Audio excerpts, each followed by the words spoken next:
Bonjour et bienvenue dans ce premier épisode de Stepcast. Stepcast, du coup, qui est mon tout nouveau podcast. Alors, si tu ne me connais pas, je m'appelle Denis Gallois et je suis créateur de contenu sur différentes plateformes, que ce soit Instagram, TikTok, YouTube. Et à côté de ça, j'ai également un autre podcast qui s'appelle le Zéro RIR Podcast et qui, lui, est focalisé, on va dire, plus sur la musculation, la nutrition et on va dire tout ce qui va être transformation physique.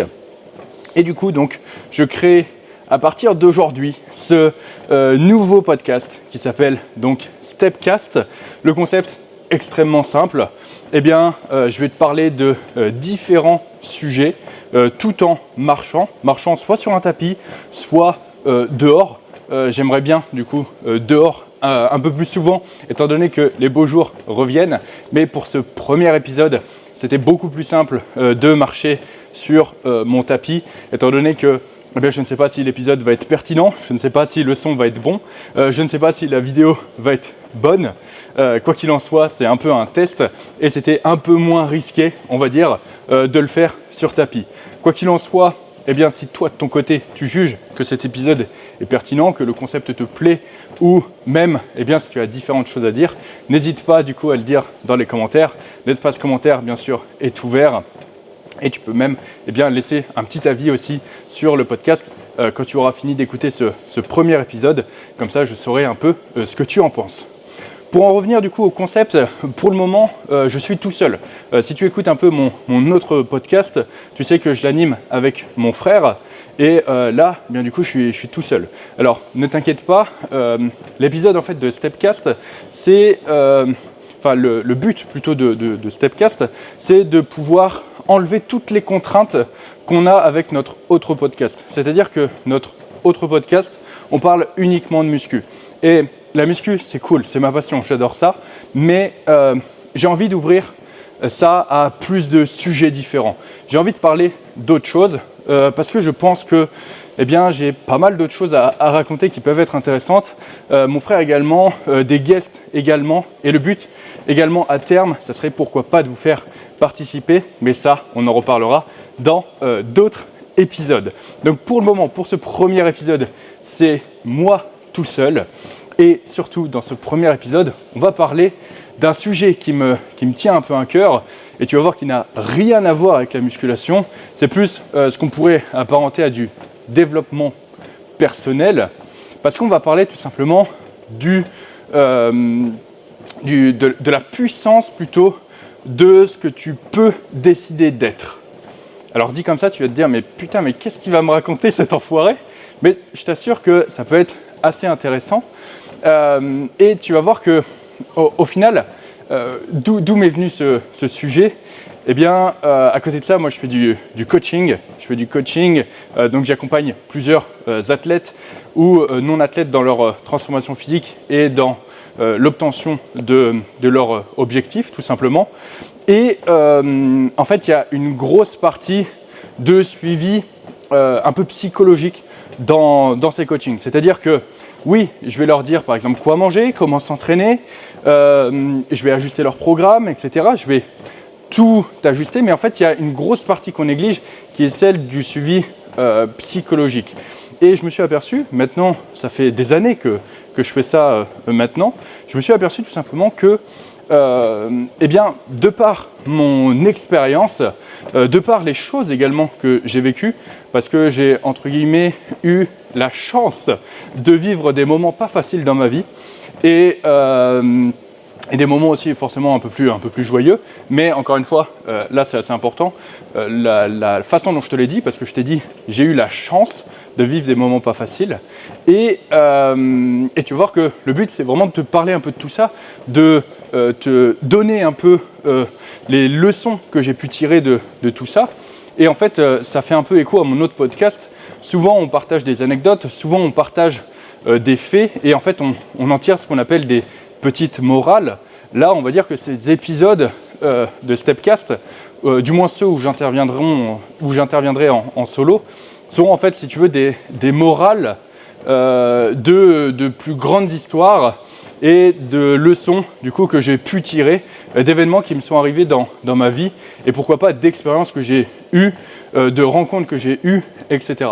Donc en fait le but, ouais, on peut plus dire que c'est un podcast orienté un peu plus sur tout ce qui va être développement perso, bien que tu vois, ça ne sera pas forcément toujours que ça. On a des guests qui sont prévus, qui sont peut-être, tu vois, où ça sera des échanges qui seront tout aussi intéressants, mais peut-être sur des sujets différents et peut-être pas forcément du développement perso. Bref, en fait, pour t'expliquer, Stepcast, ça sera tout simplement un podcast sans contrainte où on parle de ce qu'on veut à partir du moment, et c'est ça la règle, à partir du moment où c'est intéressant, parce qu'encore une fois, il y a créer du contenu et créer du contenu dans le sens où tu peux très bien faire des vidéos qui n'apportent rien, tu peux très bien faire un podcast qui n'apporte rien. Le but ici, c'est pas de faire ça. Le but, c'est tout simplement d'essayer toujours de t'aider, de t'apporter de la valeur. Et tu vois, moi, ça me dérange absolument pas de faire ça. Tout simplement parce que actuellement, je suis en train de faire mes steps. Et puis toute cette réflexion, c'est, tu vois, des réflexions que j'ai eues avec d'autres personnes.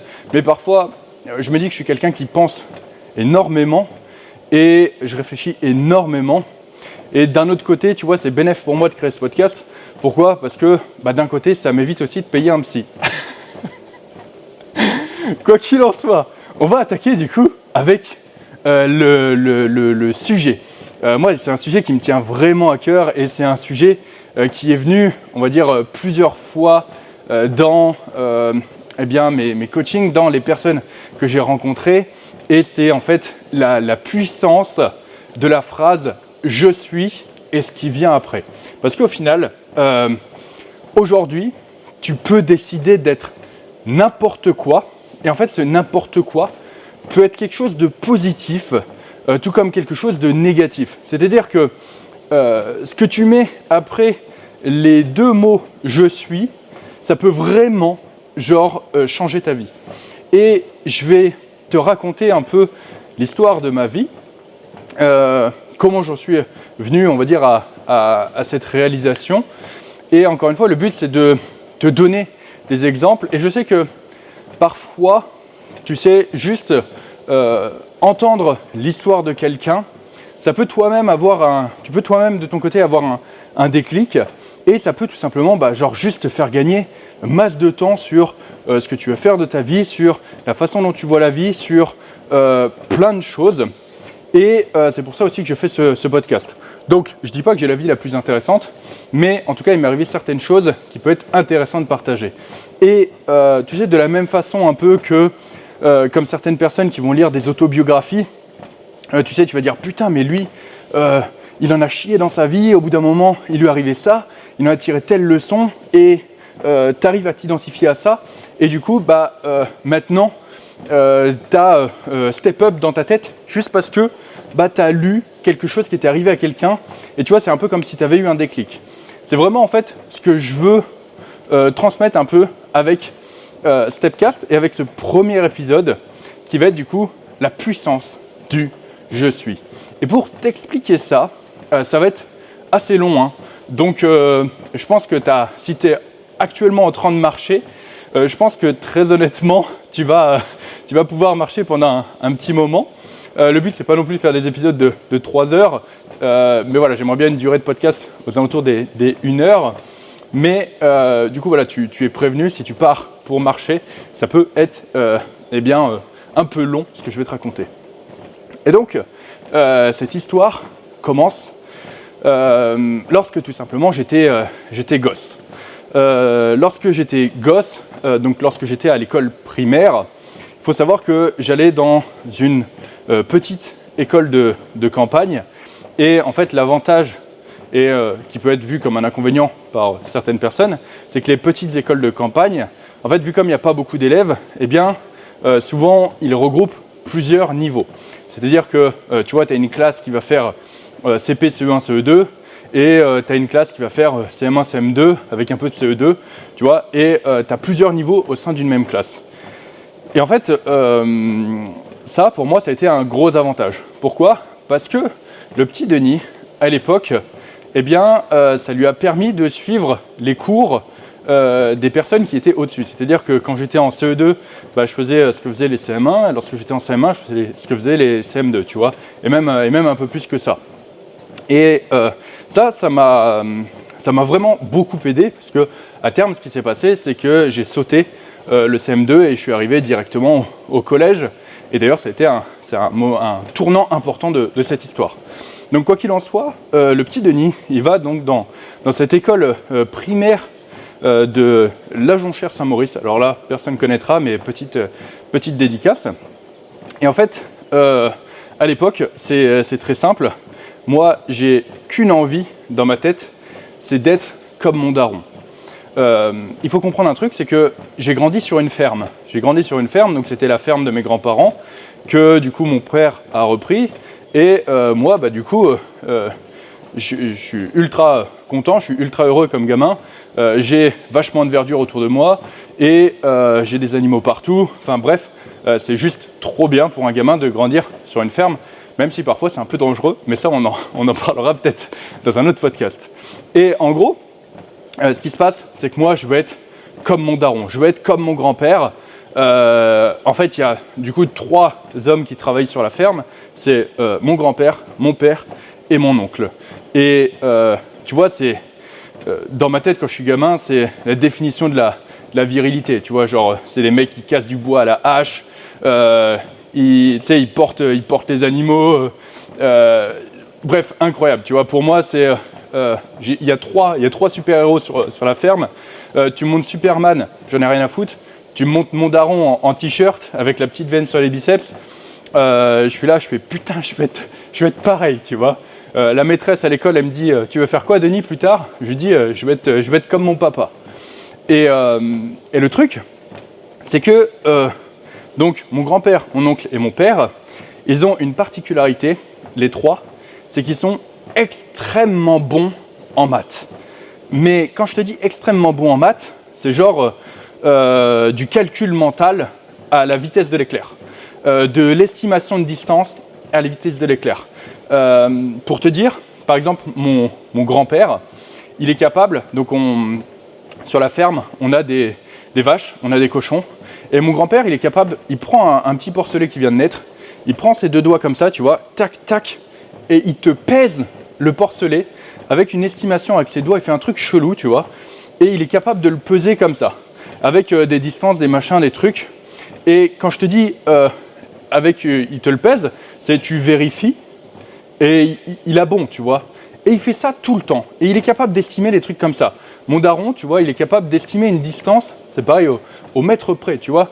T'as 10 mètres devant toi, il va te dire non, t'as pas 10 mètres, t'as 10 mètres 50. Bon, j'abuse un peu, mais tu vois, c'est pour te dire que il arrive à faire des trucs comme ça, moi ça m'impressionne.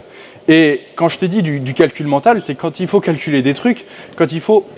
Putain, ils sont tous ultra rapides. Mais quand je te dis ultra rapide, c'est en une fraction de seconde. Et ils ont tous un truc avec les mathématiques. Et moi, je te l'ai dit, dans la vie, je vais être comme mon daron. Ce qui fait qu'à l'école, j'accorde une grosse importance aux mathématiques. Tu vois, pour moi, les mathématiques, c'est la matière du king. Ce qui fait que très très vite, alors je me souviens plus trop, mais je me souviens que quand j'étais dans les classes inférieures, quand j'étais en CE1, j'accordais de l'importance particulière aux mathématiques. Et pour faire simple, j'étais le meilleur de la classe. Et du coup, très très vite, en fait, quand j'étais en CE1, ils m'ont fait faire les trucs de mathématiques de CE2 et après de CM1. Et quand je suis passé dans les classes au-dessus, j'ai fait exactement la même chose. Et quand j'étais théoriquement en CM1, les trucs de CM2, même pour moi, c'était genre ultra facile. Et la maîtresse me faisait faire un peu des tests un peu plus poussés aussi. Et du coup, elle me faisait faire par exemple des tests de puissance. Donc je faisais des puissances quand j'étais en CM1 et ça me posait absolument aucun problème. Et donc j'étais vu un peu comme la tronche de la classe par les autres élèves. Et moi j'étais conscient, tu vois, dans ma tête j'étais là, ouais, les maths, il n'y a personne qui est meilleur que moi parce que c'est comme ça, dans ma famille ils sont tous bons en maths. Donc moi je suis bon en maths. Et en plus de ça, il y avait un truc qui était ultra important aussi, c'est que la maîtresse de mon école primaire, en fait, c'était la voisine. C'était la voisine. Et du coup, potentiellement, mon daron, il la voyait. Et moi, je voulais qu'une chose, c'était que quand mon daron, il dise à la maîtresse, écoute, Denis, comment ça se passe à l'école? Elle lui dise, oh Denis, il est très bon, il n'y a rien à dire, machin et tout. Tu vois, donc en fait, dans ma tête, je m'étais persuadé que clairement, j'étais le meilleur en maths, que tu me donnais un truc en maths et que il y avait rien, mais absolument rien que je ne pouvais pas faire en mathématiques. Et c'était un truc genre, j'en étais ultra fier. Et à côté de ça, tu avais d'autres matières, tu vois, d'autres matières, comme par exemple le français. Le putain de français. Et ça, mon daron, tu vois, le français, mon daron, tu sais, il écrivait mal, il s'en battait les couilles. Je le voyais quasiment jamais écrire sur un bout de papier. Juste, il signait, mais tu vois, mon daron, c'est un gars de la campagne, donc quand il lui donnait un papier, il appelait pas ça un papier, il appelait ça un torche-cul, tu vois. Et il disait, putain, c'est quoi ce torche-cul là? Dégage-moi ça. Et donc, pour moi, je voulais être comme mon daron. Le français, j'en avais rien à battre, tu vois. Et très vite, dans ma tête, c'est devenu le « je suis le meilleur en maths » et c'est devenu également le « je suis une bite en français ». J'en ai vraiment absolument rien à foutre, tu vois. Et d'ailleurs, ça, c'est quelque chose qui m'a bloqué parce que, comme je t'ai dit, la maîtresse, elle me faisait faire des tests. Tu sais, c'est pour ça que je faisais des puissances, je faisais des trucs comme ça. Et en fait, comme j'étais vraiment turbo nul en français, ça m'a un peu bloqué pour la suite. Et ça se trouve, ça m'aurait ouvert d'autres portes. Bref, quoi qu'il en soit, voilà comment s'est passé un peu mon école primaire, surtout la fin d'année. Sur la fin d'année, en fait, c'est très simple. Quand je suis arrivé en CM1, donc j'avais tous les trucs de calcul, c'était ultra rapide. Pour moi, je faisais des trucs bien plus loin. Et du coup, en fait, la maîtresse me donnait des trucs à faire en plus. Et par exemple, je faisais des exposés souvent que je présentais à la classe. Donc, je faisais des exposés un peu sur tout ce que je voulais. C'était très souvent sur la ferme, parce que comme je t'ai dit, moi je voulais être comme mon daron, donc je faisais des exposés sur la ferme. On avait une porcherie, donc je faisais des exposés sur la porcherie. Enfin, voilà, tu vois, je faisais des travaux en plus. Et en fait, arrivé à la fin de l'année, l'évidence même était que le programme de CM2, je l'avais déjà fait, tu vois. Donc, ce qui s'est passé, c'est que je suis passé au collège. Je suis passé au collège, et là, au collège, en fait, il y a eu un gros changement de cap, parce que en gros, jusqu'ici, tu vois, je te l'ai dit, et c'est ça le thème de ce podcast, c'est la puissance du « je suis ». Donc, dans ma tête, c'était « je suis le meilleur en maths, je suis une bite en français ». Et j'en étais convaincu, tu vois. Et donc, je passe au collège, et en fait, ce qui se passe, c'est qu'au collège, je vais dans un collège qui est complètement différent. C'est-à-dire que tous ceux avec qui j'étais à l'école primaire, ils vont dans un collège qui est différent du mien. En fait, j'habitais sur une zone, à la bordure d'une zone, tu sais, pour l'école primaire, et j'avais un car de ramassage scolaire pour le collège, par contre, qui passait devant moi. Donc, je vais dans un collège complètement différent. Et là, j'arrive, je connais plus personne. Et tu sais, quand j'étais à l'école primaire, il y avait également ce sentiment du « je suis le meilleur » en maths. Il était renforcé par les autres qui me le disaient aussi. Et ça, c'est très important aussi, parce que ça m'aidait aussi à m'auto-convaincre de ça. Et quand j'arrive donc au putain de collège, bordel, je connais personne. Je connais personne, et rappelle-toi, c'était une classe, donc j'ai 1 an de moins. Et j'arrive, putain, j'ai mes petites lunettes, j'ai des lunettes, je t'explique, dans ma tête, elles étaient rouges, mais en fait, elles étaient roses. Et c'est pareil, j'ai un appareil dentaire. Et mon appareil dentaire, même principe, je mets des élastiques, tu sais, de couleur rouge, mais en fait, c'est rose. Donc, mec, autant te dire que les gars de ma classe, ils m'appellent Élastique Rose. Ça se passe pas très bien, tu vois. Ça se passe pas très bien. Je commence un peu à me chier dessus. Quoi qu'il en soit, bon, c'est pas très grave.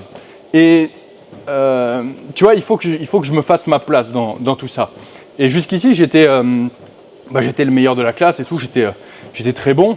Et là, je passe au collège où il faut que je me fasse des amis, il faut que je m'inclue, tu vois, c'est c'est un peu compliqué. Et un détail aussi que je t'ai pas trop parlé, c'est que en fait mon daron il travaille sur la ferme. C'est-à-dire que si je veux le voir, c'est très simple. J'ai deux possibilités.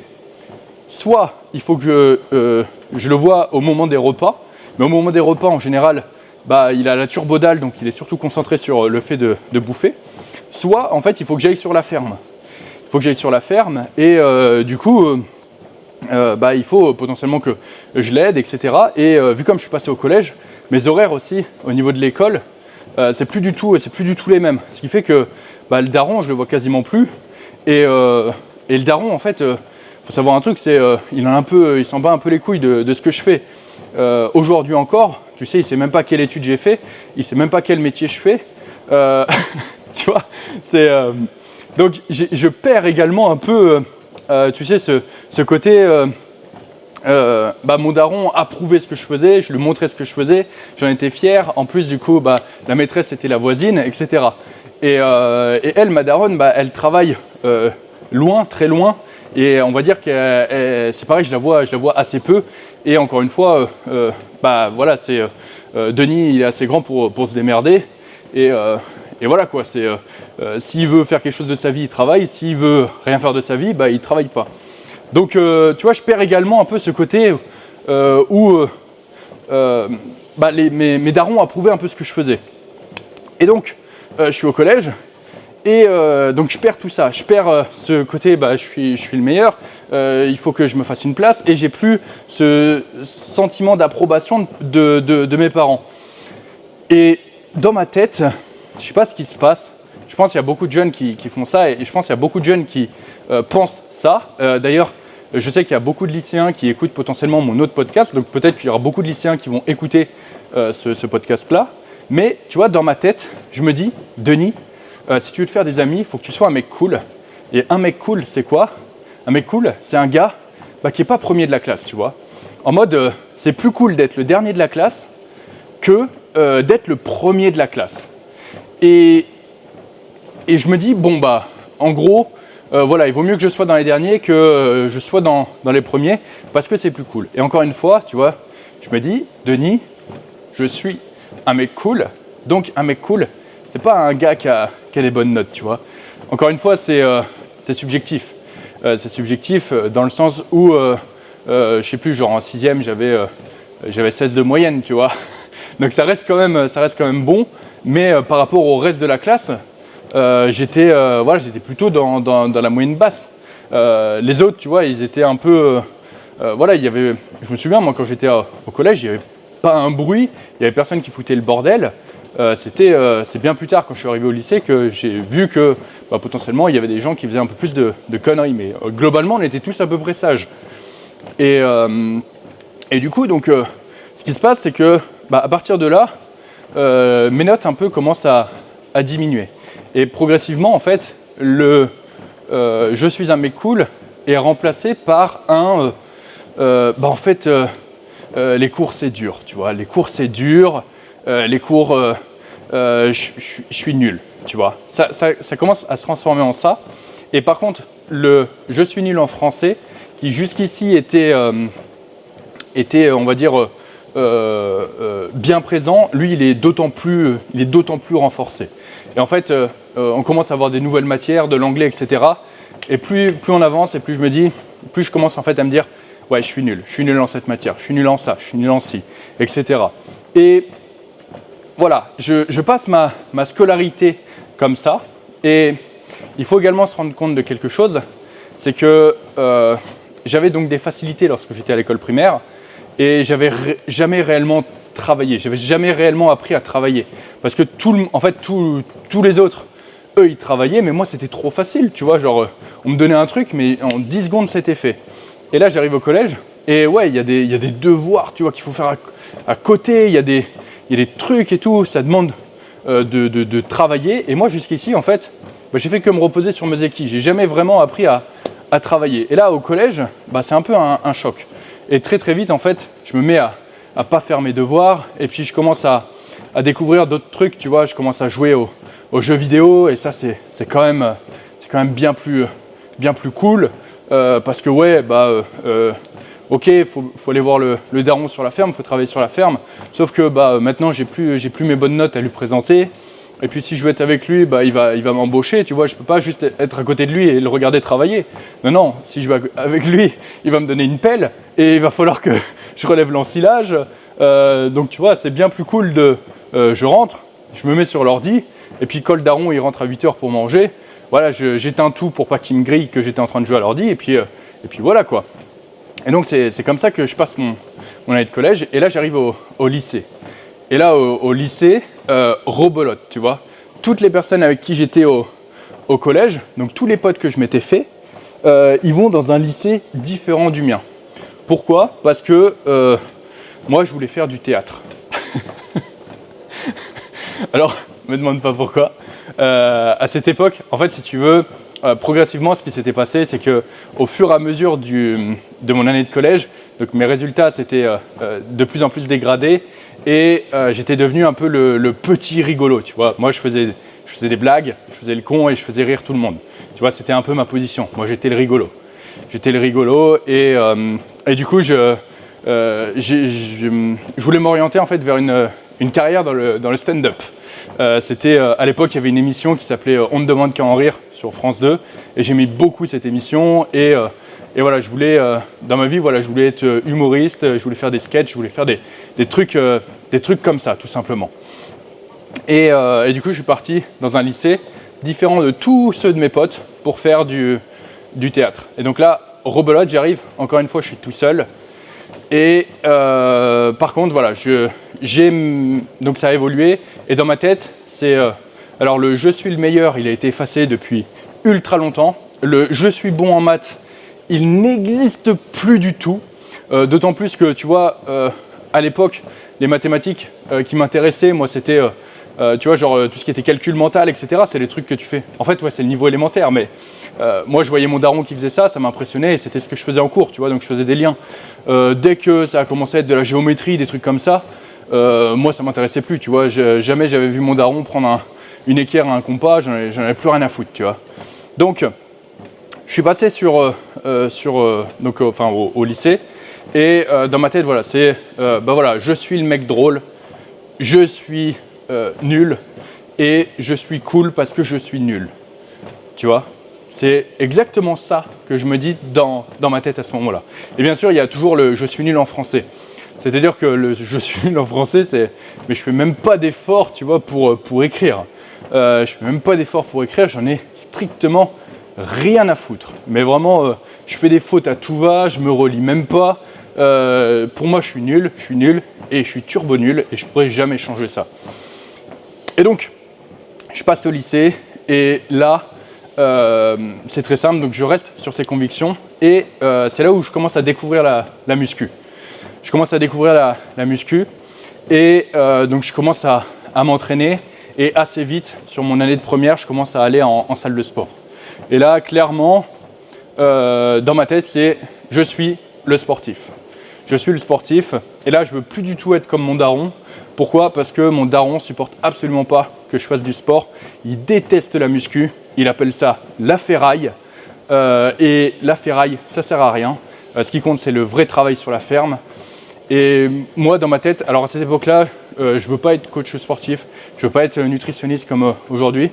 Je veux juste m'entraîner, tu vois. Je veux juste m'entraîner, tout simplement. Et mon daron déteste ça, donc là clairement je veux plus du tout travailler sur la ferme, je veux plus du tout être comme mon daron. Je m'aperçois que ouais, mon daron il avait une veine sur les biceps, sauf que maintenant je vois des mecs comme Ronnie Coleman, Ziz, Jeff Said, Christian Guzman, Mark Fit, des gars qui existent comme ça sur internet. Voilà, le physique de mon daron il m'impressionne plus du tout. Moi je vais être shreds avec 6% de body fat. Plus rien à foutre du daron et de sa veine sur les biceps. Quoi qu'il en soit, je vais au lycée et je commence à m'entraîner. Et forcément, donc je suis le mec sportif, donc il faut que voilà, je mange comme un sportif. C'est-à-dire que je me cache dans les toilettes pour manger mes plats, pour ne pas être jugé par les autres. Du coup, je prends des shakers aussi en cachette. Je sèche les cours pour pouvoir m'entraîner. Je sèche les cours pour pouvoir avoir suffisamment de récup avant mes entraînements. Bref, je commence à faire n'importe quoi et mes notes dégringolent. C'est-à-dire que je finis, donc je redouble ma première et en fin du coup de ma première, j'ai genre 3 de moyenne en maths. Tu vois, je suis le meilleur en maths, il est turbo loin. Mais vraiment super loin. Et pareil, donc français catastrophique, je fais allemand, j'ai des notes de merde. Entre temps, j'arrête le théâtre, j'en fais vraiment juste en seconde, parce que déjà je m'aperçois que le théâtre, c'est pas du tout ce que je pensais. Quand on a un cours de théâtre, personne ne veut participer. Et en fait, tous les autres qui font du théâtre avec moi, c'est tous des putains de fumeurs de chêne. Mon gars, ils te sortent des trucs, ça fait la taille de la bouteille, ils fument ça. T'as un mélange d'herbe à l'intérieur. Honnêtement, je sais pas ce que c'est parce que je suis un peu naïf à l'époque, mais voilà, ça ressemble pas à l'ensilage du daron. Donc je sais que c'est pas de l'herbe classique. Donc ouais, je me dis c'est pas pour moi. Les gens ils sont pas comme moi ici. Et puis surtout, je passe de la campagne à la ville, tu vois. Donc il y a quand même pas mal de choses qui changent et les mentalités sont un peu différentes. Bref, ça me plaît pas, j'arrête le théâtre et j'ai des notes catastrophiques dans toutes les autres matières. Et au final, je redouble. Et rien ne change. Rien ne change, sauf que je tombe dans une classe. En fait, j'étais dans une classe où le niveau moyen était extrêmement bas. J'étais dans une classe, donc quand tu fais allemand et surtout donc, quand je faisais théâtre aussi, ils te mettent souvent dans les classes genre seconde 8, première, j'étais en première S7 je crois, je sais même plus. Et en gros, ça, c'est les classes poubelles, tu vois. Ils te mettent toutes les options. Donc, tu es avec les musicos, tu es avec ceux qui font du théâtre, tu as un coup d'allemand, tu as les italiens, etc. Donc, souvent, tu te retrouves avec une proportion de mecs un peu chelou. Et du coup, voilà, ça marchait pas très bien. Et du coup, quand je redouble, je tombe dans une classe où, genre là, donc première S1. Et là, clairement, il n'y a que des putains d'intellos. Les mecs qui faisaient musique, j'en ai quelques-uns, mais c'est des anciens qui faisaient musique, c'est les anciens chams, c'est tous des putains de têtes. Et genre, moi j'ai redoublé, et là je suis le plus nul. Sauf que tu vois, il y a une ambiance dans la classe où, en mode, c'est mal vu d'être nul. Tu vois, c'est mal vu d'être nul, parce qu'il y a quand même une ambiance où les gens travaillent, tu vois. Genre, avant j'allais en maths, donc sur ma première, c'était le bordel, tu vois, j'étais le premier, j'arrivais en retard, j'en avais rien à foutre, j'étais vraiment un petit con. Là, j'arrive en maths, il n'y a pas un bruit, tu vois. Genre, t'entends les mouches voler, t'oses pas te racler la gorge, c'est vraiment une ambiance différente. Et tu vois, dans cette classe, dans cet environnement, bah le mec cool, c'est pas le dernier mec. Et là, clairement, j'ai plus envie d'être le dernier. Surtout que j'ai redoublé, et les mecs me voient un peu comme un gars plus vieux, parce que j'ai redoublé alors qu'en fait j'ai le même âge qu'eux. Mais donc tu vois, il y en a beaucoup qui viennent me parler, il y a quand même limite une différence d'âge. J'ai l'impression d'être un daron par rapport à eux. En plus de ça, à côté, bah, moi j'allais à la salle. Je fréquentais pas trop du coup les gens de mon lycée, mais je fréquentais beaucoup des mecs plus vieux, tu vois. Mon meilleur pote à ce moment-là, bah, il a plus de 20 ans, etc. C'est Monstro, avec qui d'ailleurs j'ai fait d'autres podcasts sur mon autre podcast. Et tous les autres, c'est des adultes. Tu vois, en salle de sport, je suis le plus jeune. Donc en fait, il se crée quelque chose où putain, je peux plus être le dernier. Tu vois, être le dernier, c'est pas le truc cool, tu vois. C'est pas le truc cool. Donc là, mon je suis, il se transforme en, tu vois, mon je suis cool, il se transforme en, bah, il faut quand même que j'ai de bonnes notes. Il faut que je sois à l'écoute quand les gens me parlent. Il faut que, tu vois, potentiellement, je sois plus mature qu'eux. Et être plus mature qu'eux, enfin que ceux de ma classe, tu vois, c'est potentiellement travailler aussi, montrer un peu l'exemple, etc. Tu vois. Donc ça change un peu. Et du coup, je me remets un peu à travailler. Mais jusqu'ici, j'ai jamais travaillé. Hein, tu vois, les devoirs et tout, j'en branlais pas une. Hein. Je rentrais. Donc au début, je jouais à l'ordi et après, j'allais à la salle. Tu vois, j'en avais rien à foutre, mais vraiment turbo rien à foutre des cours. Donc, je me mets un peu à travailler. Et voilà, je finis par avoir mon bac. Je crois que j'ai une mention assez bien, un truc comme ça. Mais voilà, je finis par avoir mon bac. Et après le bac, c'est là où ça commence à devenir intéressant. Je t'avais dit que c'était un peu long, mais c'est pour bien que tu comprennes et que tu suives un peu l'évolution. Et après le bac, du coup, il y avait le truc, donc ça s'appelait post-bac. Non, je ne sais plus comment ça s'appelait. Le truc pour l'orientation après. Et moi, je voulais faire un BTS diététique. Je te l'ai dit, donc je faisais de la muscu et je voulais m'orienter vers un truc dans le sport. Et donc, je voulais faire voilà, de la nutrition du sport. Donc, je m'oriente vers un BTS diététique. Et là, le logiciel, c'est Parcoursup. Voilà. Parcoursup, ça bug et ça me vire des listes. Ça me vire des listes. Donc, en fait, là où j'étais en liste d'attente pour les BTS diète, clairement, ça me dégage. Et quand ça te dégage, tout simplement, quelqu'un d'autre prend ta place. Donc, c'est terminé. J'essaye d'appeler les écoles. Ils me disent, en fait, juste si on a un désistement, on pourra vous prendre. Mais parce qu'en plus, j'étais assez proche dans la liste d'attente. Hein. Et ils me disent, voilà, juste si on a un désistement, on pourra vous prendre. Mais sinon, c'est mort, quoi, c'est ciao. Je dis, ok. J'essaye de voir un peu avec Parcoursup. Et ils me disent, si vous voulez, vous pouvez aller à la fac de sciences. Génial. Génial. Donc en fait, la solution est très simple. Je me mets à faire mon BTS par correspondance. C'est-à-dire qu'il y a le CNED qui propose le BTS que je veux faire. Et il t'envoie les cours et tu te démerdes. Et du coup, je décide de faire ça. Cette année-là, donc j'ai 18 ans, je prends un appart avec mon frère. Et genre, c'est trop bien, j'ai le permis. Je peux aller à la salle de sport quand je veux. Je peux manger ce que je veux. Quand je veux, j'ai plus besoin de me cacher. C'est juste trop bien. En plus de ça, je suis étudiant boursier, donc on me paye pour faire des cours que je suis pas, et c'est cool. Et en même temps, donc j'ai mon meilleur pote, Monstro, qui donc lui est bien plus vieux, donc il a 6 ans, 7 ans de plus que moi. Donc en gros, quand j'ai 18 ans, lui il en a 24, 25, et il décide de faire le BTS diète avec moi. Et donc lui, il a déjà fait des études de droit, il a fait des études d'infirmier, etc. Et Monstro, c'est quelqu'un qui a une confiance en lui incroyable, tu vois, c'est genre le turbo beau gosse. Le gars a toujours eu des facilités d'apprentissage au niveau des cours, il réussit tout ce qu'il fait. Bref, c'est Monstro, quoi. Et donc on commençait les cours ensemble, et là je me souviens très bien, je reçois les cours de biochimie. Putain, j'ouvre les cours de biochimie, mec, bordel à cul, je lis un truc, je comprends rien. Je capte rien, vraiment ça me brise le cul, cycle de Krebs, nomenclature, machin et tout. Oh là là là là, putain je suis perdu, tu vois, vraiment je capte que dalle. Je capte que dalle, et je vois Monstro, il ouvre clairement le même livre que moi, tu vois. Il prend la première page, il regarde comme ça, il fait il ferme, il fait trop facile. Et je le regarde, je dis mais t'as capté un truc? Il dit ouais. Et il me dit tu vois le cycle de Krebs? Il prend son stylo, tac, il me note les machins, les trucs. Le gars, il l'a juste lu. Hein. Il l'a juste lu, bordel. Et il me le refait à la perfection. Il l'avait jamais vu avant. Et moi, je suis là en mode, je comprends que dalle, putain, mais pourquoi cette molécule, ça devient ça? Et ça me brise le cul, tu vois. Et en même temps, avec ce BTS, je capte qu'au final, ce qu'il faut, c'est des stages. Tu vois, quand tu es en BTS, il faut des putains de stages. Et donc, je fais mes stages dans la ville où je suis. Et en fait, ils me disent, désolé, mais on ne peut pas vous prendre avant 2 ans. Donc là, je comprends que mon BTS, qui normalement devait se faire en 2 ans, il va se faire en 3 ans. Donc, je me dis, tu sais quoi,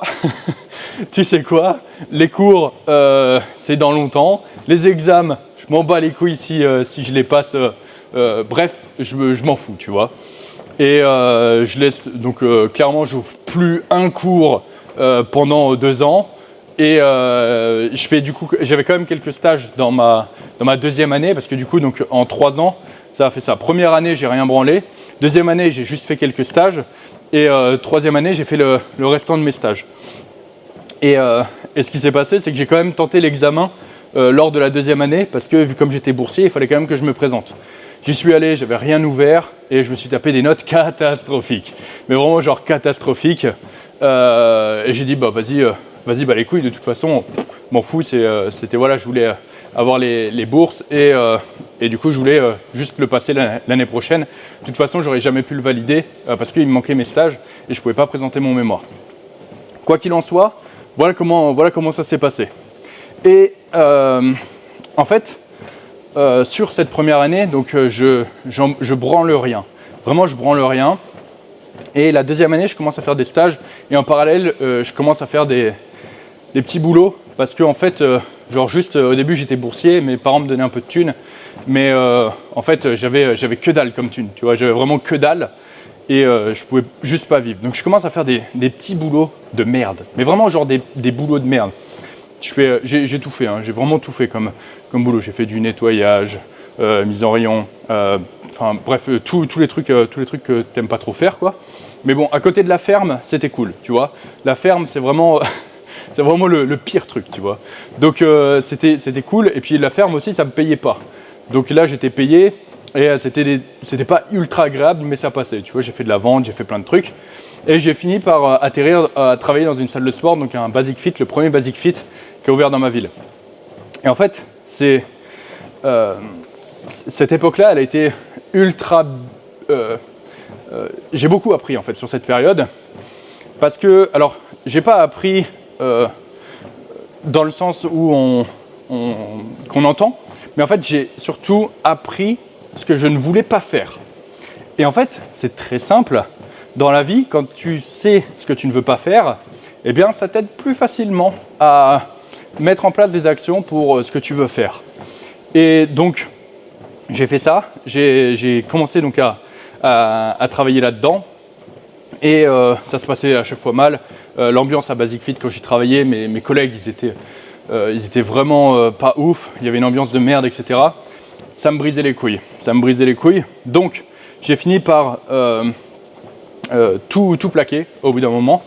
Et je me suis dit, Denis, la seule solution de te sortir de ce merdier, c'est de faire un truc que tu n'as jamais fait jusqu'ici, c'est de travailler. Et en fait, c'est là où on va revenir au sujet, c'est l'importance du je suis. Jusqu'ici, je m'étais convaincu, j'avais fini par me convaincre que j'étais nul en tout.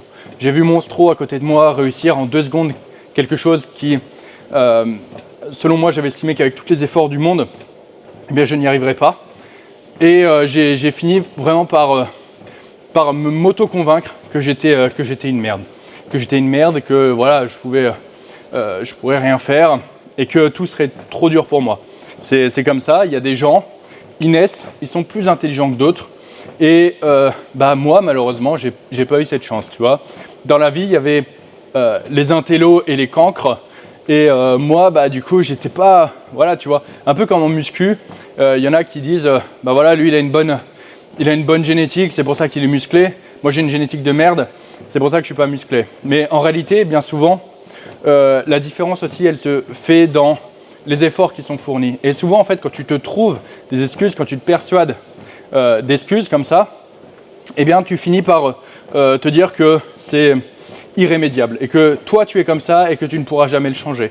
C'est un peu le même discours, tu sais, de je suis gros, dans ma famille, ils sont gros, donc je pourrai jamais être maigre. Tu vois, tu finis par te persuader comme ça de certaines vérités absolues, alors que c'est complètement faux. Et tu finis par t'auto-convaincre que ta situation est irréversible et que tu ne pourras jamais rien faire pour changer ça. Mais en fait, mec, c'est tout le contraire. C'est tout le putain de contraire. Et ce changement, il tient qu'à un putain de déclic. Et moi, en fait, ce déclic, je l'ai eu, sans trop rentrer dans les détails, parce que à ce moment-là, donc sur mes premières années de BTS diététique, j'étais en couple avec une fille formidable. Et en fait, clairement, j'étais tellement heureux dans ma relation que je pouvais juste vivre du peu d'argent que j'avais, du travail de merde que j'avais. Je faisais mon sport à côté et surtout, j'étais profondément amoureux, ce qui faisait que potentiellement, j'avais rien besoin d'autre. Et il y a un moment où cette situation s'est terminée et je me suis retrouvé avec potentiellement beaucoup de temps pour moi. Et en fait, j'ai eu ce déclic du putain, en fait, ma vie c'est de la merde, tu vois. Genre, avant j'étais en couple, c'était cool. Maintenant que je suis plus en couple, putain, en fait, ma vie c'est de la merde et j'ai plus rien pour soutenir ça. Et je me disais, putain, ça, je veux pas le faire, je veux pas continuer comme ça. Et d'un autre côté, je me disais, mais Denis, t'es nul, regarde, tu pourras rien faire. Et en fait, ça m'a demandé un putain d'effort d'auto-persuasion pour me dire, mec, maintenant, ce qu'il faut que tu fasses, c'est que tu te dises, je vais travailler. Arrête de te mentir à toi-même, genre juste, gars, t'es pas nul. C'est juste que t'as jamais fourni les putains d'efforts. Et à côté de ça, en fait, la musculation m'a beaucoup aidé parce que j'ai pu faire énormément de comparatifs. Tu vois, dans ma tête, j'étais là. Ouais, en fait, ce qui s'est passé, c'est qu'à un moment, tu as fourni les efforts. À un moment, tu as travaillé. À un moment, c'est très simple. C'est comme si tu allais à la salle, tu travaillais, tu rentrais, tu montrais ton biceps à tes parents et qu'ils te disaient « C'est bien, Denis, tu as pris du muscle. » Et au bout d'un moment, j'ai juste perdu cette motivation parce que j'avais plus personne à qui montrer mes biceps. Et j'ai perdu cette motivation parce que, au final, avoir des gros biceps, c'était plus ce qui était cool, tu vois. Il valait mieux avoir des biceps tout plats, tout flasques que des gros biceps, tu vois. Et donc, j'ai arrêté d'entraîner mes biceps. Et je me suis auto-convaincu, au final, que, en fait, mes biceps, ils n'étaient pas si bien, tu vois. Genre, génétiquement, et j'avais pas de bonnes insertions et que, du coup, ils n'avaient pas un gros potentiel de développement. Et en fait, non. Juste, j'aurais pu combattre ça. Comment? Si j'avais juste continué à travailler mes biceps. Et en fait, tous les putains d'efforts que j'ai jamais fournis, je m'étais auto-persuadé que, au final, quoi qu'il arrive, même si je fournissais des efforts, eh bien, je pourrais jamais changer ma situation et je pourrais jamais changer le fait que, putain, je suis nul, tu vois. Genre, je suis pas un putain d'intello et que ça pourrait jamais changer. Mec, si aujourd'hui je fais cette putain de vidéo, t'as bien compris ce qui s'est passé. Parce que ce qui s'est passé, c'est que je me suis dit, ok, Denis, maintenant t'arrêtes de faire le con et tu vas travailler, tu vois. Tu vas travailler. Et j'ai ma 3e année, je me suis inscrit en même temps à la licence de bio. Tu sais, celle où on m'avait dit d'aller. Et double diplôme. Bah les couilles, mec. Double putain de diplôme. J'en ai rien à foutre. Je me suis dit, c'est quoi? J'ai perdu trop de temps. Il faut que je rattrape ce putain de temps que j'ai perdu.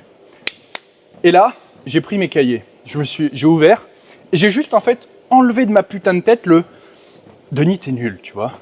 Le Denis, t'es nul. Et je me suis dit, mais ok, comment Monstro, à l'époque, il a fait pour comprendre tout ça? Et j'ai fait un petit reset de mon cerveau. Et là, en fait, tout est devenu extrêmement simple. Tout est devenu extrêmement simple. J'ai ouvert un truc et je dis, putain, la biochimie, ok. Oh putain! Et j'avais fait la moitié du livre en une après-midi, tu vois. Et je me suis dit, ok, vas-y, on va voir si je suis monstro maintenant. Cycle de Krebs, et c'était terminé. Et tout ça, comment? À cause d'un putain de déclic. Et après, c'est devenu extrêmement simple. Chaque leçon que j'ouvrais, je les comprenais. Chaque putain de leçon que j'ouvrais, c'était là, mais trop facile. Trop putain de facile, mec. Trop putain de facile. Et j'étais là, mais comment j'ai fait pour être aussi con? Comment j'ai fait pour pas comprendre ça? Et en fait, la réponse, elle est simple. Parce que dans ma tête, je m'étais auto-persuadé. Le « je suis », c'était « je suis nul ». Et mec, la leçon, c'est si tu te dis que tu es nul, tu seras nul. Si tu te dis que tu es bon, tu seras bon. Si tu te dis que tu vas y arriver, tu vas y arriver. Et là, en fait, c'est clairement ce qui s'est passé. Et après, je suis arrivé à la fac. Et en fait, ce qui s'est passé, c'est que je suis arrivé à la fac, et là, pour le coup, j'étais quand même bien plus vieux que les autres. J'avais 2 ans de plus que les autres. Et je vois, ils travaillaient tous comme des enculés. Et eux, ils avaient des méthodes de travail qui étaient complètement différentes des miennes, tu vois.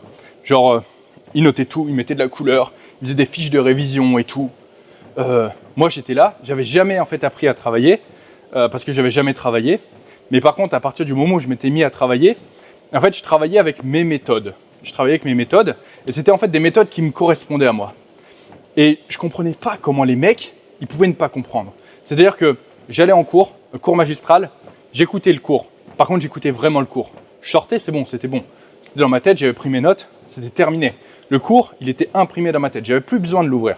Et comment je faisais ça? Parce que j'arrivais et je me disais, ok, mec, c'est très simple, tu vas aller en cours, tu vas écouter, et quand tu vas écouter, eh bien, tu vas prendre des notes. Et tu vas pas te dire, tu ne comprends pas. Non, si tu comprends pas, tu vas poser des questions. Ça, c'est ultra important parce que c'est quelque chose qui me manquait. Quand j'étais, potentiellement, quand je travaillais tout seul, que j'avais des points de blocage, j'avais pas de professeur parce que j'étais tout seul, tu vois. Quand j'apprenais, quand j'ai ouvert mes livres du CNED pour la première fois. Et donc, tu vas poser des questions quand tu as des points de blocage. Avoir un professeur, c'est juste trop bien parce que tu poses ta question. Si la question est pertinente, il va te répondre, tu vois. Si tu poses une question qui n'est pas pertinente, il va t'envoyer chier. Ou alors il va t'expliquer, mais voilà, tu poses des questions qui sont pertinentes. Juste, gain de temps énorme d'avoir un professeur. Et pour moi, genre là, c'est trop bien. Et on fait de la biochimie, on fait des trucs. Et pour moi, tout est trop facile. Tout est trop facile. Et j'ai en plus, tu te souviens de ce côté de validation qui était présent au début lorsque j'étais à l'école primaire. En fait, on sous-estime le côté validation par les autres. Hein. Aujourd'hui, et ça pourrait être le sujet d'un prochain podcast, aujourd'hui, énormément de choses passent par le côté validation des autres. Ne serait-ce que le nombre d'abonnés sur Insta, tu vois, tu te rends, c'est tout con, mais tout de suite, tu peux te décrédibiliser, tu peux penser que ta valeur est moindre juste parce que en fait, tu as moins d'abonnés qu'une autre personne. Pourquoi ? Parce que un gros nombre de personnes, un gros nombre d'abonnés sur les réseaux, tu vas associer ça au fait que cette personne est populaire, etc. Tu vois, elle a de l'approbation des autres, elle a des likes sous ses photos, tu vois. Un like, c'est quoi ? C'est l'approbation des autres. Et là, du coup, donc, je suis à la fac et je vois les gens qui galèrent à travailler. Genre moi, je suis en TD, tu vois, il y a des TD, travaux obligatoires, machin, etc. Et je me souviens encore, premier cours de géosciences, parce qu'en fait, il faut savoir que en plus de donc, BTS Diète, je commence du coup également la licence de bio et je commence aussi mes premiers coachings gratuits parce que à cette époque-là, eh bien, donc, j'avais travaillé en salle de sport, j'avais rencontré des personnes et je m'étais dit que je voulais faire du coaching. Donc même si en fait, j'avais pas le diplôme, j'ai commencé comme ça, je disais aux gens, écoute, c'est très simple, j'ai pas de diplôme. Donc, si tu es OK, je veux bien te coacher, je te fais pas payer, mais c'est juste pour que que j'expérimente, etc. Bon, tu vas me dire aujourd'hui, il y a des gens qui ont genre zéro diplôme et qui font payer, donc c'est pas trop grave, tu vois. mais du coup, donc voilà, je fais ça, j'ai plein de trucs en même temps, j'ai mes entraînements et à ce moment-là aussi, je faisais de la force donc dans ma discipline et j'avais un objectif de concourir dans les championnats du monde. Donc tu vois, je fais tout en même temps. Vraiment, en fait, plus je travaille et plus je me dis putain Denis, mais gros, t'as perdu, mais genre de ton collège à ton lycée, mais mec, t'as perdu trop de putain d'années. Et il faut que je rattrape, tu vois. C'est pour ça que je fais tout ça en même temps. Je me dis, mais j'ai été turbo con. Là, j'ai qu'une envie, c'est de revenir dans le passé et de me dire, putain mec, tu vois, genre me parler à moi-même et dire, juste enlève-toi de ta tête que t'es nul. Juste, sois confiant. Dis-toi, mec, t'es bon, t'es pas nul. Et fais les efforts qu'il faut. Fais les putains d'efforts qu'il faut. Et tu verras que tu pourras tout obtenir. Tu pourras tout putain d'obtenir. Mais non, je ne peux pas revenir dans le passé. Donc, le seul truc que je peux faire, c'est rattraper tout le temps perdu à la vitesse grand V, tu vois. C'est-à-dire que là, j'ai même pas pris l'autoroute. Tu vois, jusqu'ici, j'étais même pas... Tu vois, j'étais à pied, j'avançais tout doucement. Là, j'ai pris le putain d'Airbus, je l'ai mis sur la route et j'ai envoyé le turbo, tu vois. Et j'ai tout fait en même temps. Et donc, j'arrivais très souvent en retard en cours parce que j'avais des rendez-vous, parfois j'avais mes entraînements, etc. J'étais pas considéré comme le bon élève, mais parce que rien à foutre. Moi, j'avais mes méthodes d'apprentissage. Souvent, au début, les mecs, ils faisaient l'appel. Qu'est-ce que j'en ai à foutre, mec ? Qu'est-ce que j'en ai à foutre ? J'ai pas envie de perdre 15 minutes à faire l'appel, à être le cul sur ma chaise, tu vois. Donc, il fallait que j'optimise mon temps. C'était pas ultra respectueux. Je m'excuse auprès des professeurs s'ils écoutent ce podcast. Mais voilà, moi, j'avais d'autres choses à faire. J'avais du temps à rattraper. Et donc, je suis dans mon putain de cours de géosciences, je m'en souviens encore, et j'arrive en retard. Et elle avait déjà distribué les TD, et j'avais pas été là au début, tu vois. Et je me souviens, donc, je vois les exos, je fais les exos, et il y avait genre 10 exos sur la feuille. Et comme j'étais arrivé en retard, je me souviens très bien, elle m'avait dit, écoute, t'es arrivé en retard, tu iras corriger le premier au tableau. Pas de souci, je fais le premier. Donc elle m'a dit, ouais, t'as la pression, il faut le finir vite. Moi, le premier, 2 secondes, terminé. Deuxième, troisième, clac, clac, clac. Et je sais plus si j'en fais 8 ou si je fais tout du premier coup. Et je passe au tableau. Je fais le premier, donc bien sûr, j'avais juste. Et elle me dit, maintenant, tu peux passer au deuxième. Et je la regarde, je dis, mais en fait, j'ai fini la feuille, tu vois. Et je vois son visage qui bug un peu. En fait, j'étais pas là au début, mais elle avait dit, ouais, si vous en faites 3 aujourd'hui, ça sera bien. Et je regarde les autres, ils étaient genre, déjà, il y avait la moitié qui avait faux au premier, et les autres, il y en a quelques-uns qui étaient passés au deuxième, personne n'avait fait le troisième. Alors moi, j'avais quasiment terminé. Et encore une fois, pourquoi je te parle de ça? Parce que ce côté validation, il est ultra important. Parce que d'un coup, les mecs, ils m'ont regardé, ils m'ont dit « Mais c'est quoi cet enculé, tu vois? Le mec, il arrive en retard, il arrive en retard, et en plus, il défonce tous les exos de la feuille. En plus, tu sais, ils avaient tous des calculettes de ouf, là, calculettes graphiques, machin et tout. Moi, j'étais là avec ma calculette de collège, je m'en bats les couilles, j'avais pas de stylo, bref, j'étais pas le meilleur élève, mais j'apprenais à ma façon. Et surtout, et c'est ça le plus important, j'étais persuadé que j'allais y arriver. Alors, c'est bien parce que du coup, là, mon tapis, je suis sur 1 heure de tapis. Donc, je vais le relancer. Et logiquement, si tu es en train de marcher quand tu écoutes ce podcast, tu dois potentiellement approcher des 8K steps normalement, sachant que j'ai fait des tests de son au début. Donc peut-être que voilà, tu n'es pas tout à fait à 8K steps, mais en tout cas, si tu marches à peu près à la même vitesse que moi, tu dois avoir fait à peu près 8000 steps. Donc tu vois, potentiellement, si tu écoutes ce podcast peut durer à peu près l'équivalent de 10K ou 12K steps. Parce que là, on arrive quand même assez proche de la fin. Et j'espère d'ailleurs que ce podcast te plaît. Si c'est le cas, n'hésite pas à me le dire dans les commentaires. N'hésite pas aussi à me mettre un petit like. N'hésite pas à me dire ce que tu en penses, à me laisser une évaluation aussi sur potentiellement les applis sur lesquelles tu l'écoutes. Et comme ça, ça me poussera à faire potentiellement d'autres épisodes. Je vais redémarrer mon tapis et du coup, on va pouvoir continuer cette petite histoire. Alors, si tu te poses la question, je marche à 4,4 km/h parce que c'est une vitesse de croisière avec laquelle je suis bien, personnellement. Mais par contre, il faut être turbo chaud. Si tu regardes ma gueule, je pense que tu verras que je transpire comme un enculé. Quoi qu'il en soit, on continue la petite histoire. Donc, je suis à la putain de fac. Je suis à la putain de fac de sciences. Et voilà. Honnêtement, j'en chie pas. Tout est extrêmement facile. En vient les examens. Je me souviens très bien les examens. Tout le monde stressé. Je suis arrivé. J'avais vu, tu sais, par rapport à là où tu te situes dans la liste, ils t'appellent. Donc moi, j'arrive pas avec 15 minutes d'avance, j'arrive avec 15 minutes de retard. Mais tu vois, j'arrive, potentiellement, j'ai pas perdu mon temps. Zéro stress. J'ai même pas révisé, tu vois. J'ai même pas révisé. Je te l'ai dit, moi, je vais au cours, ça me suffit.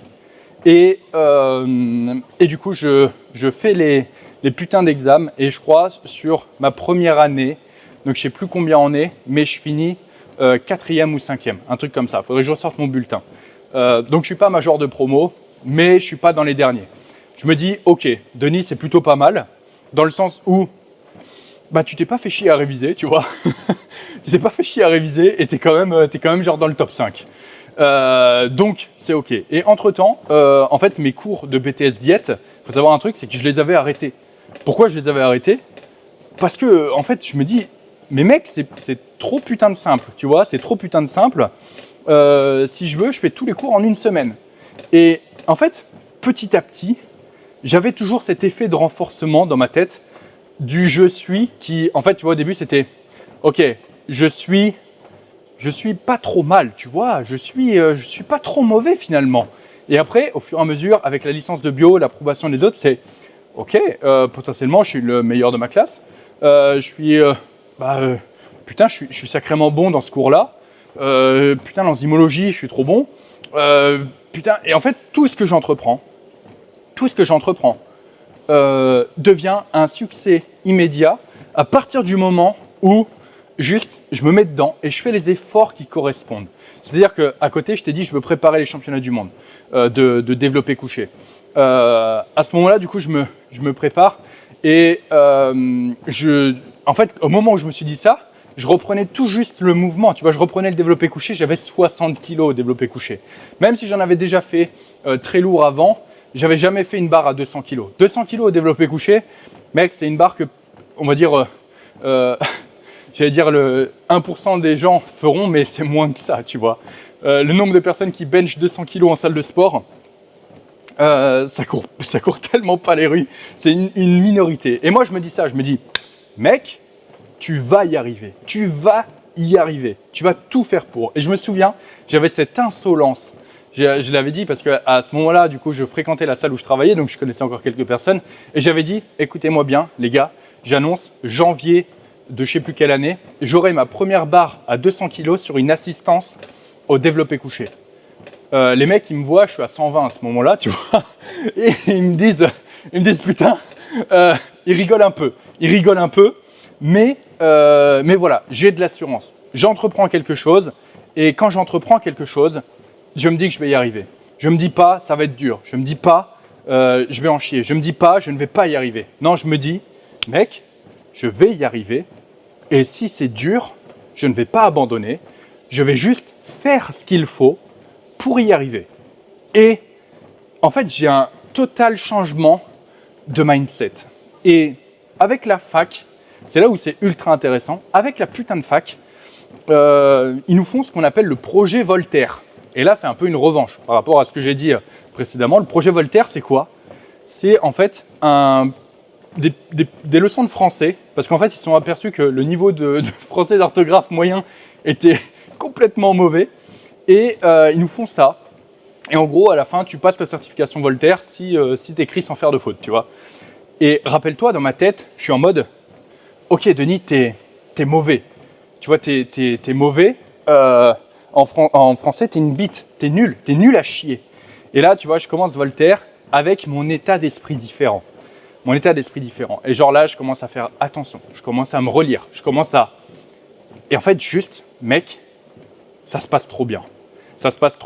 Et le Denis qui était nul en français commence en fait à devenir giga bon en français. Et en fait, c'est un tournant important pour moi, c'est un peu une revanche importante pour moi. Pourquoi? Parce que juste, je me suis persuadé pendant 90% de ma vie que j'étais nul en français et je m'aperçois qu'en fait, je ne suis pas nul en français. C'est juste que je n'ai pas fourni les efforts nécessaires pour pouvoir juste avoir le niveau de base en français, tu vois. C'est juste que, bah ouais, mon père, il écrivait pas, donc ça m'intéressait pas de faire des cours de français, tu vois. Ça m'intéressait pas d'avoir du putain de... Juste voilà, je m'en foutais. C'était les maths au début. Après, il fallait que je sois pas trop bon, etc. Je voulais être cool. Donc jamais j'ai fait les efforts nécessaires pour être bon en français. Et c'est ça, tu vois, qui a fait que, au final, j'étais mauvais en français. Et du coup, je passe ma certification Voltaire. Et à ce moment-là, en fait, à côté, c'est pareil, je commence à m'intéresser ça fait un petit moment que je me suis intéressé quand même de plus en plus à la musculation, etc. Et je commence du coup à écrire des articles. Et ça, c'est ultra important. Je commence à écrire des articles. Les articles, c'est des articles poussés sur la nutrition. Je sais que personne ne les lira, mais ça me plaît. Et le fait de pouvoir écrire des articles, c'est uniquement possible parce que, en fait, j'ai arrêté de me dire que j'étais nul en français. Pour moi, juste, c'est inconcevable d'écrire quelque chose parce que je me dis que je suis nul en français. Je me dis, putain, il va y avoir trop de fautes. Ça va être nul, ça va être trop chiant. Personne ne va vouloir lire ça. Et juste, tu vois, je me convainc que je suis bon en français, je fais les efforts qu'il faut pour être bon en français, et quelque chose que j'avais toujours voulu faire devient accessible. Et ça, encore une fois, ça en vient à un point important. Quand tu décides que tu es quelque chose, quand tu dis je suis nul en français, là c'est mon cas par exemple, en fait ça peut te bloquer dans quelque chose que tu as toujours voulu faire. Et tu sais, il y a beaucoup de personnes qui, je pense, se mettent des barrières. Tu vois, genre, je veux être créateur de contenu, je veux faire des vidéos, etc. sur les réseaux, mais je suis nul en montage vidéo. Mec, est-ce que tu es vraiment nul en montage vidéo? Non, c'est juste que tu n'as pas fait les efforts nécessaires pour pouvoir, être bon en montage vidéo et pouvoir faire tes vidéos tout simplement et les partager. Donc tu vois, parfois, juste le fait de te dire « je suis quelque chose », tu te mets toi-même des barrières, ce qui t'empêche de potentiellement faire d'autres choses que tu aimerais vraiment faire.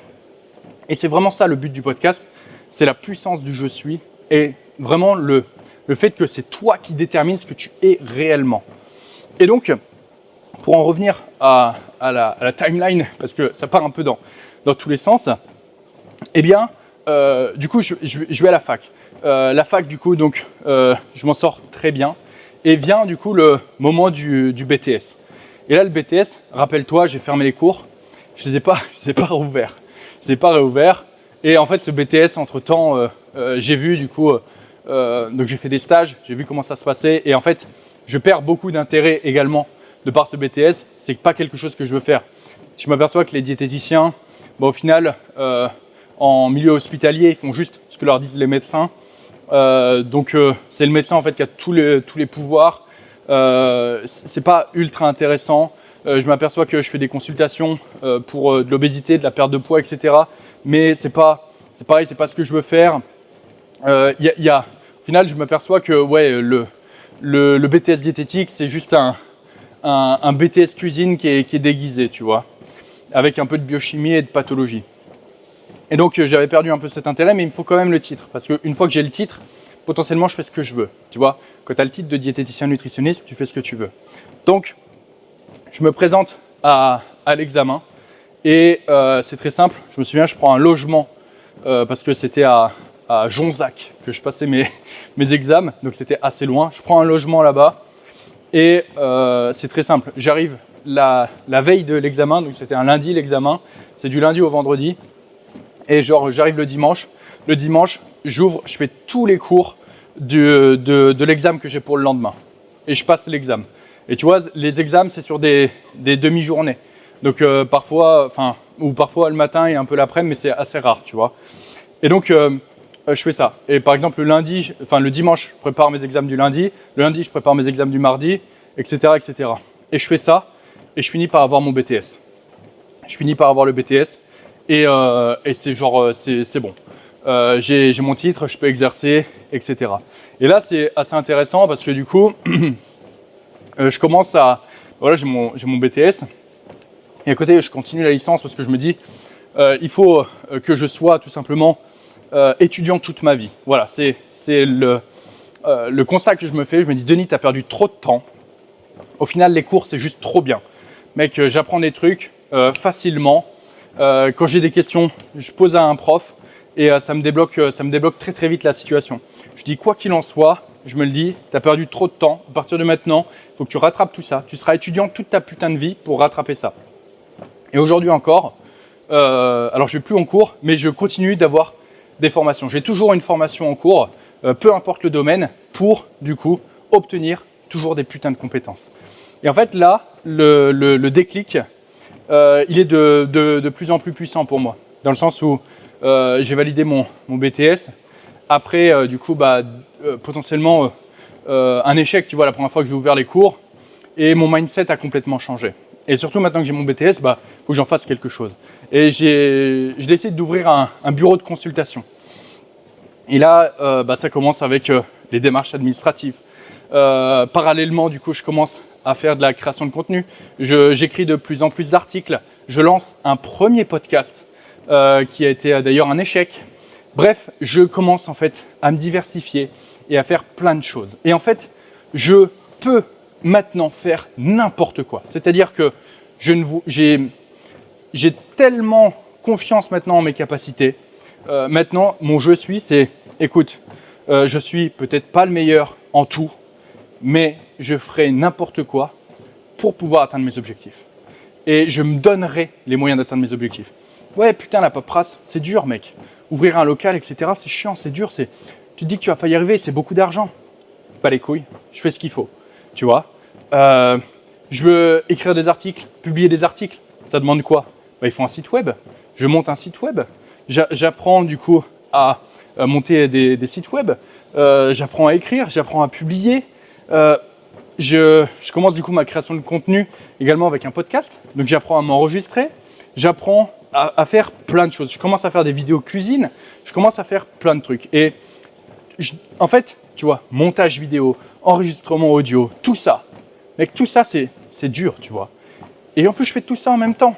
Mais à aucun putain de moment, je me dis, j'y arriverai pas, tu vois. À aucun putain de moment, je me dis, c'est dur, j'ai pas les compétences. Non, ok, c'est dur, mais je fais ce qu'il faut pour y arriver. Et petit à petit, c'est comme ça.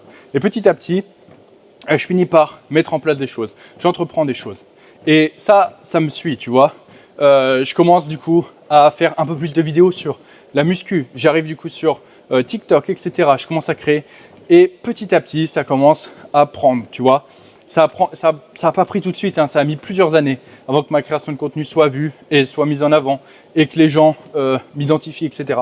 Et petit à petit, voilà, ça s'est fait. Ensuite, j'ai commencé après à publier sur Instagram, après sur YouTube. Et aujourd'hui, il n'y a rien dans ma putain de vie que je me dis que c'est impossible que je le fasse et que j'y arrive, tu vois. Genre, là, actuellement, je suis dans ma salle de sport. Ma salle de sport, c'est mon rêve depuis que du coup j'ai commencé la muscu. N'importe qui fait de la muscu rêve d'avoir une salle de sport à lui. Donc je suis dans ma putain de salle de sport actuellement, sur mon putain de tapis que j'ai réparé. Ça c'est ultra important. J'ai acheté un tapis vraiment pas cher, il marchait pas. Tu crois que j'ai déjà réparé un putain de tapis? Non? Est-ce que tu penses que j'ai appris à réparer un putain de tapis? Oui. Là, tu vois, tous les travaux qui ont été faits, qui c'est qui les a fait? C'est moi et mon frère. Est-ce que tu penses que, mec, je savais poser une cloison en plâtre? Non. J'ai appris. Est-ce que tu penses que je savais faire des raccords électriques? Non. J'ai appris. Est-ce que tu penses que je savais faire de la plomberie? Non. Mais j'ai appris. Et à aucun putain de moment, je me suis dit, je ne vais pas y arriver parce que je n'ai pas les capacités. Tu vois, quand tu pars dans un projet comme ça, tu te dis, putain, il y a de l'élec à faire, je sais pas faire de l'élec, comment je vais faire? Bah mec, moi ça n'a jamais été un problème que j'apprenne à faire de l'élec et que je fasse la putain d'élec chez moi. Enfin, dans mon gym, tu vois. À côté de ça, mon frère, il a récupéré une maison, et en ce moment, il est en train de la rénover. Eh bien, je l'aide et on fait l'élec, on fait la plomberie et ça marche très bien, il n'y a aucun putain de problème, mec. Est-ce que je savais poser une douche? Non. Est-ce que j'ai appris à poser une douche? Oui. Tu vois? Et si tu te mets des limites par rapport à ce que tu ne sais pas faire et que tu n'envisages même pas la possibilité de apprendre à le faire, en fait, mec, genre juste tu passes à côté de plein de choses. Tu passes juste à côté de plein de choses. Tu vois, la création de contenu, c'est pareil, j'ai développé plein de compétences. Aujourd'hui, je maîtrise tous les logiciels de montage. Je maîtrise tout ce qui va être, en rapport avec la création de contenu. Honnêtement, pareil, tout ce qui va être vidéo, je maîtrise tout ce qui va être caméra, objectif, etc. Tout ça, c'est des compétences que j'ai développées. Mais j'ai pu les développer uniquement parce que j'ai réussi à changer ce que je pense de moi-même et la façon avec laquelle je me définis. Et c'est pour ça que cette histoire était un peu longue, mais c'était important que tu l'aies dans ton entièreté. Parce que, en fait, aujourd'hui, ça se peut que toi, tu sois dans, en fait, une boucle, un moment où tu te dis, je suis nul en ça, je suis nul en ci, je suis nul en tout ce que tu veux. Mais, comme tu peux le voir, dans ma vie actuelle, enfin dans ma vie plutôt, ça a été le cas aussi. Plein de fois, je me suis dit, je suis nul. Aujourd'hui, tu parles aux mecs qui étaient au lycée avec moi, mais il n'y en a aucun qui serait capable de dire « Denis, il a monté sa salle de sport, tu vois, et tu leur dirais ça, mais Denis, le petit rigolo là, celui qui séchait les cours, cette espèce d'enculé ».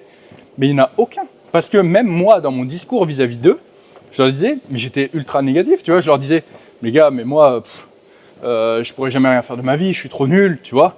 Et ça se trouve, toi, aujourd'hui, tu te penses à la même chose. Et la morale, c'est ça, c'est tu es ce que tu mets après les mots « je suis ». Et si dans ta tête, tu te dis « je suis nul », si dans ta tête, tu te dis « je n'y arriverai pas, je suis une merde », etc., ben en fait, c'est juste un raccourci vers toutes les excuses pour ne pas faire ce qu'il faut. Et à partir du moment où tu changes ça, à partir du moment où juste tu comprends que si tu changes la perception que tu as de toi-même, eh bien, tout de suite, en fait, c'est un peu comme si tu étais à un carrefour avec plusieurs voies qui partent devant toi. Et si tu te dis « je suis nul », en fait, il n'y a qu'une seule voie qui s'ouvre à toi, c'est la voie de l'échec. À partir du moment où tu changes ça, où tu te dis « ok, je ne suis pas nul, je vais faire ce qu'il faut pour y arriver, je vais faire les efforts nécessaires », ben en fait, ok, il y a toujours cette voie de l'échec qui est disponible, mais par contre, tu en as plein d'autres qui s'ouvrent et c'est des voies qui emmènent à la réussite. Et juste changer cette perception de là que tu as de toi, changer ce que tu penses de toi-même, c'est quelque chose qui va vraiment, vraiment faire la différence sur potentiellement ce que tu peux faire plus tard. Et je sais qu'il y a beaucoup d'étudiants qui écoutent mon 0 RIR podcast, donc mon autre podcast. Donc potentiellement, il y aura des étudiants aussi qui écouteront ce podcast. Et juste, tu vois, si tu te dis « je suis nul dans une matière », mec, t'es pas nul dans cette matière. C'est juste que tu n'as pas fait les efforts nécessaires pour être bon. Et le fait de te dire « je suis nul dans cette matière », par exemple, c'est juste que tout simplement, tu te confortes dans cette idée et en te disant ça, tu acceptes plus facilement de ne pas faire les efforts nécessaires pour pouvoir en fait avoir le niveau que tu souhaites avoir dans cette discipline. Et ça, c'est quelque chose qui se retrouve partout. Et maintenant que du coup je fais de la création de contenu, j'ai de la chance d'avoir pu fréquenter plusieurs autres créateurs de contenu, plusieurs autres personnes qui sont des entrepreneurs, etc. Et à chaque fois que j'ai parlé avec eux, tu le vois, c'est des mecs qui, il n'y en a aucun qui te dira je suis nul, tu vois. Il n'y en a aucun qui te dira ça. Ils seront tous dans l'état d'esprit du ok, ça j'ai jamais fait, mais je vais m'y intéresser, tu vois. Et c'est une caractéristique commune aux personnes qui vont réussir. Et juste, ce podcast, il est là pourquoi ? Pour te permettre d'avoir ce petit déclic qui potentiellement pourra t'aider à avancer dans ta vie. Et encore une fois, dans ma création de contenu, je vois les choses comme ça. Tu vois, je suis coach. Pour moi, en tant que coach, mon rôle, c'est tout simplement d'accélérer la progression. Tu vois, c'est quelqu'un progresse dans le sport à une certaine vitesse. En fait, quand il me prend en tant que coach, je vais lui dire « Ok, tu es comme ci, comme ci, comme ça, avec mon expérience, avec mes connaissances. Juste, je vais changer certains paramètres qui vont faire que sa progression qui est allée genre à 10%, elle va être doublée, triplée, quadruplée, tu vois. » Et c'est exactement, du coup, la même chose avec ma création de contenu. Aujourd'hui, avant d'écouter ce podcast, peut-être que tu étais persuadé que tu étais nul dans certaines choses. Et avec ce déclic que peut-être tu as eu dans cette vidéo, ou alors peut-être que tu as trouvé que j'étais insupportable tout du long, c'est une possibilité aussi, ça se trouve que toi, ou peut-être d'autres personnes qui ont écouté ce podcast, vont avoir eu le déclic, et genre juste dans leur projet, juste dans ce qu'ils comptent faire de leur vie, juste dans la réussite de leurs examens, ça se trouve, ça t'aura permis de progresser 2, 3, 4, 5, 6 fois plus rapidement. Et voilà, c'est pour ça que je crée du contenu. C'est pour apporter de la valeur, pour potentiellement, tu vois, je te l'ai dit, si j'avais pu revenir des années en arrière et me dire « Denis, tu n'es pas une merde, juste fais ce qu'il faut pour y arriver », je l'aurais fait. Et actuellement, tu vois, j'ai juste pas envie que tu perdes autant d'années que moi. Donc, ça, je ne sais pas à quel moment tu vas écouter ce podcast, mais ça se trouve, ça t'aura permis de gagner énormément de temps et c'est pour ça que je l'ai fait. Bon, je pense qu'on n'est pas si mal que ça là pour un premier épisode du podcast. La moralité, c'est tu es ce que tu décides d'être. Et ça peut être quelque chose de positif comme quelque chose de négatif. Donc, quitte à choisir, choisis quelque chose de positif. Je pense que du coup, je vais terminer ce podcast ici. On est à peu près à 1h20, je crois, d'épisode. Donc potentiellement, là, tu as dépassé les 10 000 steps. Donc, j'ai atteint mon objectif. Moi, je crame de chaud. J'espère que toi aussi, tu marches peut-être dehors, un endroit où il fait beau, un endroit où tu as une exposition au soleil. Tu peux avoir comme ça un peu de vitamine D et bronzer en même temps. C'est important. Sinon, tu seras blanc comme un cul comme moi. Quoi qu'il en soit, j'espère que cet épisode t'aura plu. J'espère que j'aurai réussi à faire passer le message que je voulais faire passer dans cet épisode. Il y aura d'autres épisodes à venir, très certainement de façon peut-être un peu plus irrégulière à voir. Là, tu vois, c'est le podcast que je vais tourner quand j'ai un peu de temps libre. Tu vois, il y a des gens, quand ils ont un peu de temps libre, ils vont jouer à la console, ils vont faire des trucs. Moi, je fais des podcasts parce que j'aime partager. Et si ça peut aider des gens, tant mieux. Donc, n'hésite pas à me dire ce que tu en as pensé dans les commentaires. N'hésite pas à liker aussi cet épisode. N'hésite pas à le noter, à lui mettre des petites étoiles pour qu'il soit bien référencé sur les plateformes d'écoute. Ça me ferait extrêmement plaisir. Et puis écoute, j'espère que tout tout se passe bien de ton côté. J'espère que peu importe tes projets, maintenant tu ne te diras plus que tu es nul et que tu changeras peut-être la façon dont tu te vois. Et j'espère que ça va t'aider tout simplement dans la vie de tous les jours. Sur ce, je te dis à très bientôt dans un prochain épisode du Stepcast. Et moi, je vais aller bouffer parce que j'ai la putain de dalle. Ciao!